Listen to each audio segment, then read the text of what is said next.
coincidence. My dad was at a meeting in the local tennis club when I was at the age of 5 years old. I got a small racket and a foam ball, and I started hitting against the wall. Then went to a practice. They didn't really have any groups for my age at that point, so I got a little bit scared by the big kids. So I first started playing the year after when I was 6. And ever since that point, I've had a racket by my side in some way, shape, form. Originally as a player, tried to become as good as I could.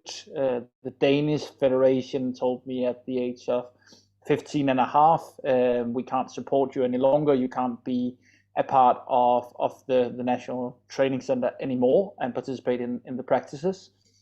I tried my best to convince them otherwise, competed both Tennis Europe but also ITF until the age of 17, where I think I realized, okay, there's probably something about it, but I didn't lose the love of the game, so I kept playing. I still occasionally play, although I don't play too much anymore.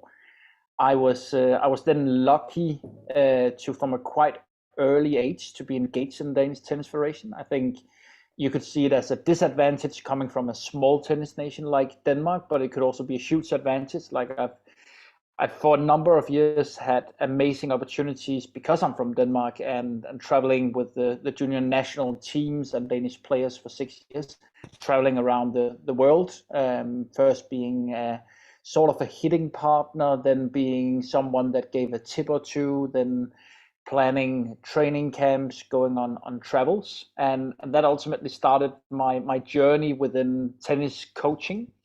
I then went on to have internships every summer on different tennis academies, just trying to learn from older and more experienced coaches than myself, and that led me to start a tennis coaches podcast, basically just to kick in the door and formalize some of the conversations that I already had with tennis coaches. And in that way, I probably still see myself as a novice coach. I'm not that old, but I really have learned a lot from older and more experienced coaches, just like yourself, from being in the interviewer role and being curious on what goes into being a good tennis coach. Wonderful. Thanks for sharing that, Adam. And so you started out at age 5 with the small racket and the foam ball, and then at age 6 you started. Was it with your family members, or was it with the coaching program? I forget what you said about that. Yeah, I wasn't clear about that, so I think you didn't miss anything. The funny part is that my mother used to play a little bit of tennis when she was small. My parents played a little bit. I was born on Greenland. They played a little bit up there, but at the time when I picked up a racket, none of them were playing tennis. They have actually started playing tennis after I left home.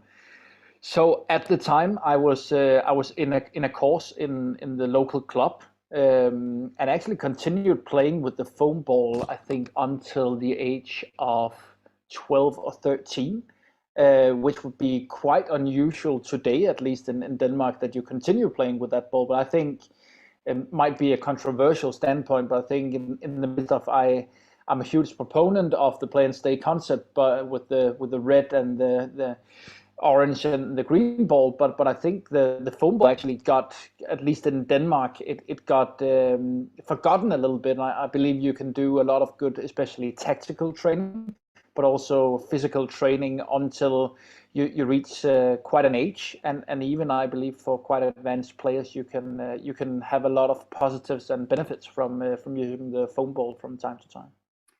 Yeah, I think anything that keeps you moving and engaged and is an enjoyment, and it keeps you using your neurology.